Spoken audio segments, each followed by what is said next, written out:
Twelfth के बच्चों, हमारा जो मिसलेनियस एक्सरसाइज चल रही थी चैप्टर 8 की, तो वहाँ आपने क्वेश्चन नंबर 14 पूछा है मेरे से प्रॉब्लम। हालांकि मुझे लग नहीं रहा, चलो थोड़ा सा फिर भी मैं तुम्हें बता देता हूँ।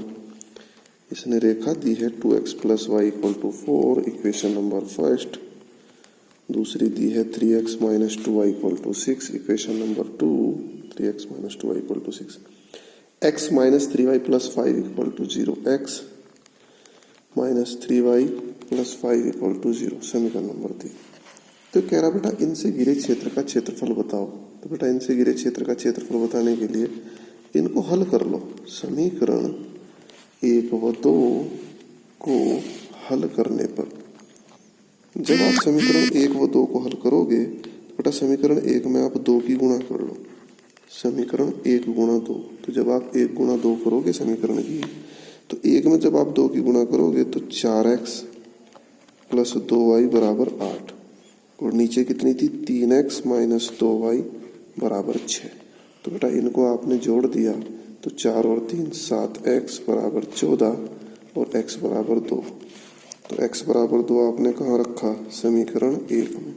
जब आप x = 2 समीकरण 1 में रखोगे तो 2 रखा तो 4 + y = 4 और y = 0। तो बेटा बिंदु आ गया आपका 2, 0। 1 और 2 को हल करके अब आप समीकरण 2 व 3 को हल करने पर, तो बेटा अब हमने 2 व 3 को हल करा। तो जब 2 व 3 को हल करोगे आप, तो मुझे लग रहा 3 में आप 3 की गुणा कर लो भाई। पहले 2 उतारो, 3x - 2y = 6, 3x - 2y = 6, और इसमें 3 की गुणा कर दी। 3x - 9y, 3x - 9y बराबर 3x - 9y बराबर -15। तो बेटा अब आपने क्या कर दिया इसको घटाने पर। तो जब आप यहाँ लिखोगे कि घटाने पर, तो घटाने पर में क्या हुआ यहाँ माइनस, ये हो गया प्लस और ये हो गया प्लस, तो ये कैंसिल हुआ। 9 से 2 गया बेटा 7y, और 15 और 6 हो गए मुझे लग रहा 21, और y = 3। तो y = 3 आपने समीकरण 3 में रख दिया भाई। तो जब समीकरण 3 में आप रखोगे तो x - 3y, 3y का मतलब 3 × 9 और +5 = 0। तो बेटा ये आ गया, 9 में से 5 गया 4, x = 4। तो ये पॉइंट आ गया आपका 4 और 3। मुझे लग रहा है इसे b से लिख दो आप, और पहले पॉइंट को आपने कहाँ से लिखा? a से लिखा। तो बेटा समीकरण 1 व 2 हल कर लिया आपने, 2 व 3 हल कर ली। अब आप समीकरण 3 व 1 को हल करने पर, तो अब बेटा हमने 3 और 1 को हल करा, तो 3 और 1 को हल करने में हमें समीकरण 1 उतारी पहले, 2x + y = 4। अब 3 में हमने क्या करा? 2 से गुणा कर दी। 3 में जब 2 से गुणा करी तो 2x - 6y और बराबर -10। तो अब आपने लिखा यहाँ पर घटाने पर, तो घटाने पर माइनस प्लस और प्लस कैंसिल हो गया। 6 और 1 7y = 14 और y = 2। तो y = 2 आपने कहाँ रखा भाई? समीकरण 1 में। तो जब आप समीकरण 1 में रखोगे y = 2, क्योंकि 1 और 3 को ही हल कर रहे थे ना हम इस बार, तो 1 में आपने रखा तो 2x + y की वैल्यू 2 = 4 और x बराबर आ गया मुझे लग रहा 1। तो ये आ गया आपका 1 और 2, इस पे लिख दिया आपने c। तो बेटा अब हमने क्या करा? 1 और 2 पे लिख दिया c। अब हमने इसका चित्र बनाया। तो चित्र बनाने के, तो बेटा 1 2 3 4 5 ऐसे इधर हमने लिख दिया। 1 2 3 4, मुझे लग रहा सारे इसी के अंदर ही आ जाएंगे। तो सबसे पहला पॉइंट a ढूंढो। a था आपका 2 0, 2 0 का मतलब ये हो गया आपका a। अब बच्चों आप b ढूंढो। b है 4 3, x पे 4 चले, y पे हम 3 चले, ये हो गया आपका b, और इसको आपने लिख दिया 4 3, तो इसको आपने लिखा b। उसके बाद है c कितना है? 1 2। तो बेटा c 1 2, पहले आप a से b को मिला दो ऐसे, ये मिलाया a से b। c आपने क्या बताया? 1 2, 1 2 का मतलब यहाँ। तो ये हो गया c और c हो गया 1 2, x की वैल्यू 1 और y की 2। a से b मिलाया बेटा, b से हमने c को मिलाया और c से हमने a को मिलाया। ओके होगी यहाँ तक की बात। तो बेटा क्षेत्रफल निकालने के लिए तो बाद की बात है, पहले जरा इन समीकरणों के नाम लिख लें आप जरा। बेटा a जो हल आया करके वो किसे किसे हल करके आया, a जो पॉइंट था 1 और 2 को, तो 1 और 2 को हल करके आया, तो इनमें से एक कौन सी और 2 कौन सी है वो छांटना पड़ेगा हमें। चलो मैंने लिखा ये 1 है और ये 2 है, मैं तुम्हें छांटने का तरीका बता रहा। ठीक है बेटा, 1 और 2।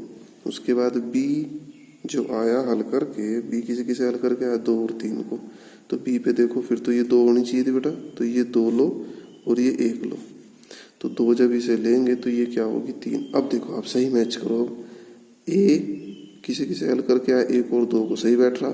b किसे हल करके आया, 2 और 3 को, सही बैठ रहा। c किसे हल करके आया, 3 और 1 को, अब सही बैठ रहा। अब इन समीकरणों के नाम लिख दो आप। समीकरण 1 क्या थी, 2x प्लस वाई बराबर 4।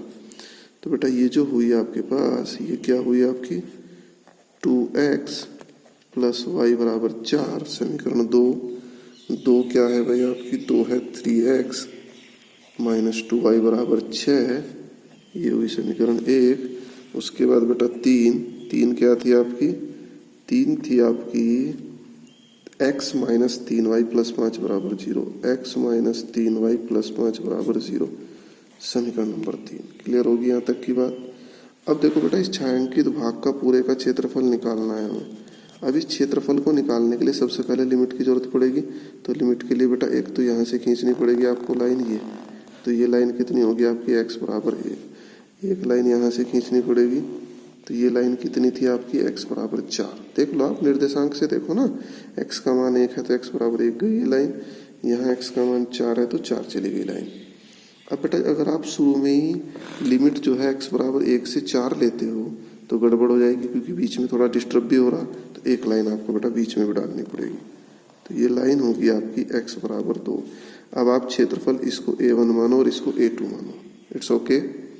तो जब आप a1 a2 क्षेत्रफल निकालेंगे तो सबसे पहले मैं यहाँ लिखूंगा a1 बराबर, तो a1 के लिए देखो लिमिट कितनी है बेटा, x बराबर 1 से 2। लेकिन a1 में आप देख रहे हो यहाँ से देखो ये है बेटा a1 पूरा का पूरा, ये लिमिट तो क्लियर हो रही, लिमिट में तो कोई समस्या नहीं। तो आप y इसमें 2 रखेंगे, पहले ये वाली रखेंगे, इस लाइन से रखेंगे y समीकरण 3 से। अब इससे रखने में x अक्ष तक का एरिया आएगा, लेकिन हमें x अक्ष तक की जरूरत नहीं है, तो फिर हम क्या करेंगे, माइनस करके y एक बार यहाँ से रखेंगे समीकरण 1 से, ताकि इससे x अक्ष तक का एरिया है और इसको माइनस कर देंगे। ऐसे ही तो कर रहे थे पहले भी हम। तो x बराबर 1 to 2 हमने लिखा यहाँ से y dx, और y का मान कहाँ से रखेंगे, x के पदों में समीकरण 3 से, और यहाँ लिखा dx। फिर आपने माइनस लगाया और माइनस लगा के यहाँ x बराबर 1 to 2 माइनस लगाया, और बेटा x बराबर 1 to 2, और इस बार फिर यहाँ लिखा आपने y का मान x के पदों में समीकरण 1 से, और यहाँ लिखा dx। तो बेटा a1 निकल गया। अब आप अपने आप रखो बेटा ये समीकरण 3 से और समीकरण 1 से। अब आप ऐसे ही a2 के लिए, तो a2 के लिए भी हिंट लिख के छोड़ रहा, तो a2 के लिए फिक्स देख रहे हैं आप यहाँ से, लिमिट कितनी है, x बराबर 2 to 4, और y का मान जो रखोगे आप x के पदों में, कहाँ से रखोगे बेटा, समीकरण 3 से, dx, और फिर आप क्या लगाओगे यहाँ माइनस। अब यहाँ x बराबर 2 to 4 और y का मान कहाँ से रखोगे आप, x के पदों में समीकरण, कहाँ से रखेंगे इस बार बेटा, नीचे समीकरण चित्र में देखो भाई अपने 2 से और dx। तो जब आप a1 a2 निकाल दोगे फिर आप क्या करोगे बेटा, इसको दोनों को जोड़ दोगे। भाई कैलकुलेशन तो करनी ही पड़ेगी तुम्हें खुद। तो बेटा अब हम चैप्टर नंबर 9 शुरू करते हैं, अवकल समीकरण। तो बेटा सबसे पहले आपको पता होना चाहिए कि अवकल समीकरण होता क्या है। देखो आप लोग अवकलन भी पढ़ चुके और समाकलन भी पढ़ चुके। तो जैसे मुझे दिया है y बराबर एक्स स्क्वायर प्लस 2x, ध्यान देना मेरी बात पे, मुझे दिया है y बराबर एक्स स्क्वायर प्लस 2x और प्लस 5, ये दिया है एक समीकरण, नॉर्मल एक समीकरण होती है। मैंने कहा कि आप x के सापेक्ष इसका अवकलन कर दें, तो बेटा कितना हो जाएगा, dy बाई डी एक्स बराबर 2x और +2। मुझे उम्मीद है यहाँ तक की बात समझ में आ रही होगी। फिर मैं कहता हूं कि आप अवकलन 2 बार कर दो, तो आप इसका 2 बार अवकलन कर देंगे।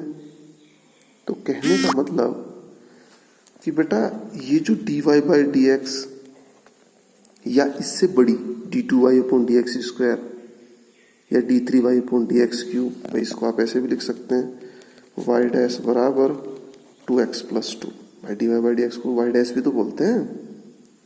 तो बेटा जिस समीकरण में आपका dy बाई डी एक्स या d2y upon D x square, समझ रहे हो ना मेरी बात, यानी जिस समीकरण में y dash y double dash y triple dash ये चीजें आ रही हो, तो उसको हम क्या बोलते हैं बेटा, इसको हम क्या बोलेंगे, अवकल समीकरण। ओके, और ये जिससे बनी, भाई इसी से तो बन के आई, इसका अवकलन करने से तो बन के आई, इसको क्या बोलेंगे, अवकल समीकरण का हल। पहले तो आप बेसिक चीज सीखो इस चैप्टर में है क्या। बेटा अगर बेसिक चीज तुम्हारी समझ में आ गई तो मुझे उम्मीद है कोई समस्या नहीं आएगी। तो मैंने क्या बताया, y बराबर x square plus 2x plus 5 एक समीकरण दी हुई थी, मैंने इसका x के सापेक्ष अवकलन किया, तो dy बाई डी एक्स अर्थात y डैश बराबर 2x प्लस 2। तो बेटा परिभाषा इसकी बाद में आएगी एग्जैक्ट, लेकिन परिभाषा से जरूरी इसकी बेसिक बात समझनी जरूरी है। तो बेसिक बात ये कहती है कि जिस समीकरण में y dash y double dash y triple dash इत्यादि आ जाएं, तो उसको हम क्या बोलते हैं, अवकल समीकरण, डिफरेंशियल इक्वेशन। और बेटा जिससे ये बनी, किससे बनी है, इस समीकरण से, तो ये क्या कहलाएगा, इस अवकल समीकरण का हल। ओके, अब इस चैप्टर में 2 टाइप के क्वेश्चन है बेटा। कुछ समीकरणें ऐसी होंगी, अवकल समीकरण दी हुई होंगी, और तुम्हारे से इनका क्या पूछा जाएगा, हल। ओके, तो हल का मतलब ये ज्ञात करोगे आप। पहली एक्सरसाइज अभी इसमें जो आएगी वो ऐसी आएगी जिसमें आपको हल दिया हुआ होगा, ये हल, और आपसे क्या पूछा जाएगा, अवकल समीकरण। तो बेटा 2 टाइप के क्वेश्चन है, एक इससे ये वहां पहुंचना और दूसरा इधर से इधर को पहुंचना। ठीक है, वो मैं आगे धीरे धीरे तुम्हें बताता रहूंगा हर चीज क्या है कैसे है। फिलहाल आप ये ध्यान रखें कि अवकल समीकरण क्या है, जिसमें y dash y double dash y triple dash आदि आ जाए अवकल समीकरण है, और जिससे आपकी अवकल समीकरण बनी वो अवकल समीकरण का हल। तो हल दे के अवकल समीकरण भी पूछ सकता है, अवकल समीकरण दे के हल भी पूछ सकता है। ओके, 2 टाइप के इसमें क्वेश्चन है। तो अब बात आती है कि अवकल समीकरण से हल कैसे करेंगे और हल से अवकल समीकरण कैसे करेंगे। तो उससे पहले अवकल समीकरण के बारे में थोड़ा और पढ़ेंगे। तो सबसे पहला हेडिंग आता है आपका अवकल समीकरण की कोटि। सबसे पहले हेडिंग आता है अवकल, तो बेटा इसको इंग्लिश में बोलते हैं order of A differential equation. क्या बोलते हैं इसको, order of A differential equation.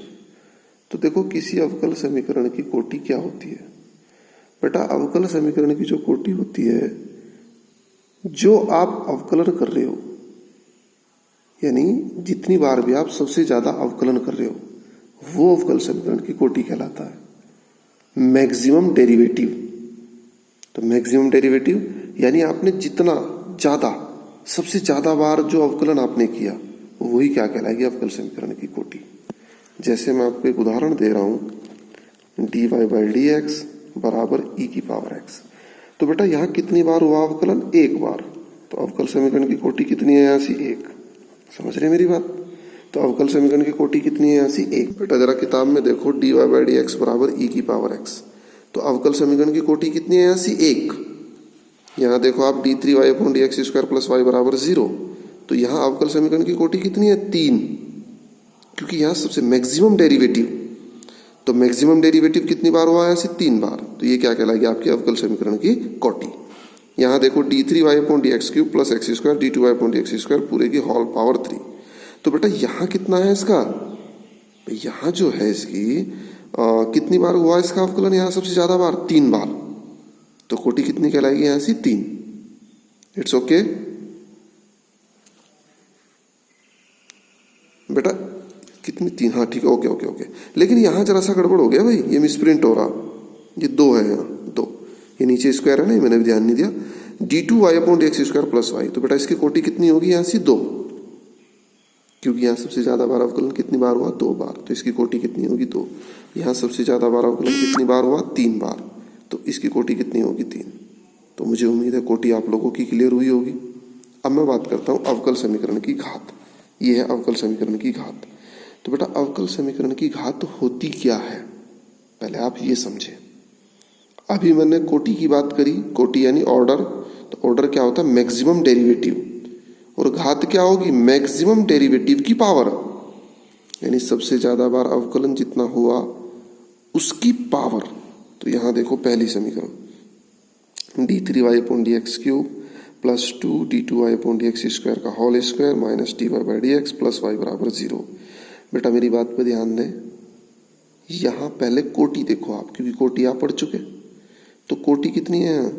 देखो इसका अवकलन कितनी बार हुआ? 2 बार, इसका 1 बार, इसका 3 बार। तो सबसे ज्यादा बार अवकलन कितनी बार हुआ? 3 बार। तो कोटि कितनी होगी? 3। अब कुछ बच्चे घात में कंफ्यूज हो रहे होंगे। घात क्या है? जो मैक्सिमम डेरिवेटिव, इसकी पावर देखो। तो बेटा इसकी पावर तो यहाँ 1 है, जहां पावर कुछ नहीं होती 1 होती है। अब यहाँ की पावर मत देखें, पावर किसकी देखनी है? Maximum derivative. पावर किसकी देखनी है? Maximum derivative. तो मैक्सिमम डेरिवेटिव तो ये, तो इसकी पावर कितनी है? 1। तो घात कितनी होगी यहाँ से आपके पास? 1। इट्स ओके, क्लियर, समझ में आया, कोई दिक्कत वाली बात नहीं है। यहाँ हो सेकंड वाले पे आप d2y/dx का whole square plus dy/dx minus sin square y बराबर 0। तो बेटा यहाँ कितनी है भाई? मैक्सिमम डेरिवेटिव कितना है? 1। देखो यहाँ भी 1 है, यहाँ भी 1 है भाई, यहाँ 2 थोड़ा ही है। तो मैक्सिमम डेरिवेटिव की पावर कितनी है? 2। तो बेटा घात कितनी होगी इसकी? 2। It's okay. अब बात आती है तीसरे वाली, dy/dx प्लस साइन dy/dx बराबर 0। अब यहां इसने कहा कि भाई इस अवकल समीकरण की घात बताओ कितनी है।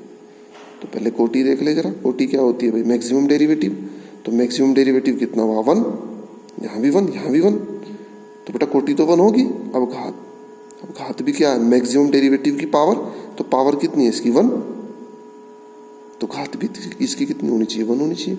लेकिन बेटा इसकी घात परिभाषित नहीं होगी, इसकी घात परिभाषित नहीं होगी।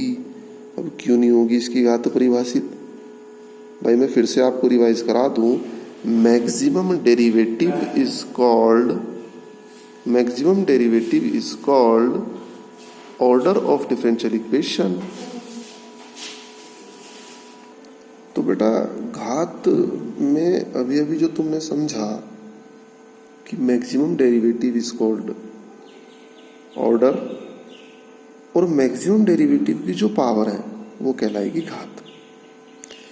अब समस्या ये है कि ऑर्डर में तो कोई दिक्कत नहीं है, ऑर्डर तो कैसी भी इक्वेशन लिखी हुई है, बस देख लो सबसे ज्यादा बार डेरिवेटिव कितनी बार हुआ, तुरंत आप उसको बोल दोगे ऑर्डर। लेकिन घात में क्या है, थोड़ा सा आपको एक चीज का और ध्यान रखना पड़ेगा। बेटा तुमने पढ़ा था, एक 9वीं में चैप्टर पढ़ा था तुमने, बहुपद पढ़ा, पॉलिनोमियल बोलते हैं इसको। देखो बहुपद में क्या होता है, एक समीकरण क्या है, x में बहुपद है, उसको ऐसे लिखेंगे x की पावर 4 प्लस 3x³ मतलब 3 की जगह कुछ भी हो सकता है, 5x² plus 2x plus 5 equal to 0।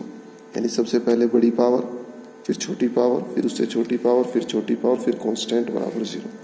तो यानी ये जो समीकरण है आपकी क्या है, x में बहुपद, x में बहुपद।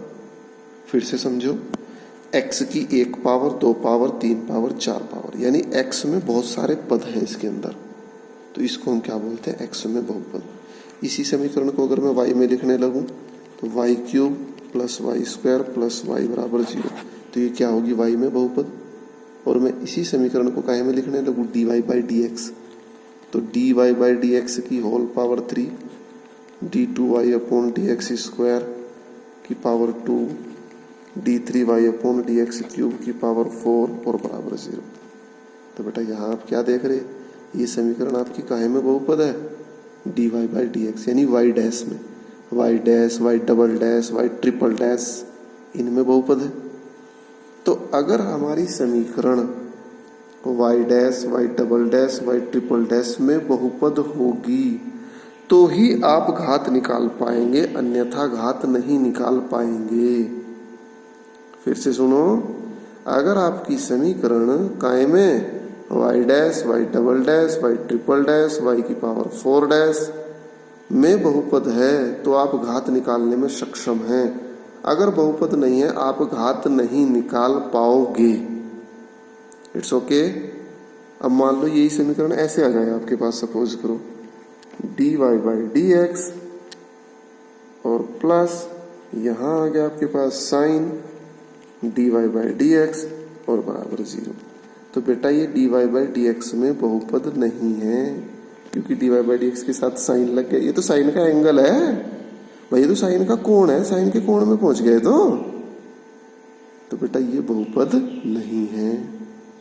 तो ऐसी समीकरण की घात आप नहीं निकाल पाओगे। तो समीकरण की घात निकालने के लिए क्या है, सबसे पहली बात, मैक्सिमम डेरिवेटिव की power is called power of differential equation. But this equation is polynomial y dash y double dash y triple dash. यानी अगर आपकी equation y double dash y triple dash में पॉलिनोमियल है, बहुपद है, तो ही आप घात निकाल पाएंगे, अन्यथा नहीं निकाल पाएंगे। तो बेटा ये आपकी 9.1 प्रश्नावली है। आपसे क्या पूछा, कोटि एवं घात। जरा इस इक्वेशन को देख लें, d4y अपॉन डी एक्स की power 4 plus sign y triple dash. तो इस समीकरण की कोटि कितनी है, कोटि क्या होती है, मैक्सिमम डेरिवेटिव। तो सबसे ज्यादा बार डेरिवेटिव 4 बार हुआ तो कोटि कितनी होगी, 4। अब घात क्या होती है, मैक्सिमम डेरिवेटिव की पावर। तो उस हिसाब से घात कितनी होनी चाहिए, 1। लेकिन बेटा उसके साथ एक टर्म एंड कंडीशन भी तो जुड़ी हुई थी, इक्वेशन क्या होनी चाहिए, y dash y double dash y triple dash में पॉलिनोमियल। तो बेटा यहाँ पॉलिनोमियल कहाँ आ रहा, साइन नहीं लग गया इसके साथ, तो इसलिए इसकी घात निकालना संभव नहीं है। तो आज का जो होमवर्क है, उदाहरण पहला और प्रश्नावली 9.1 में केवल आपको कोटि और घात छांटना, ज्यादा बड़ा काम नहीं है बेटा। तो ये काम आप आसानी से करोगे, कोटि और घात छांटने का। ठीक है, अभी आगे होमवर्क और देता हूं मैं तुम्हें भी। अभी ये है बेटा 9.2 एक्सरसाइज। 9.2 में आप क्या देख रहे हो, एक तरफ क्या दिया हुआ, समीकरण का हल, और एक तरफ क्या दी हुई भाई, उसकी समीकरण।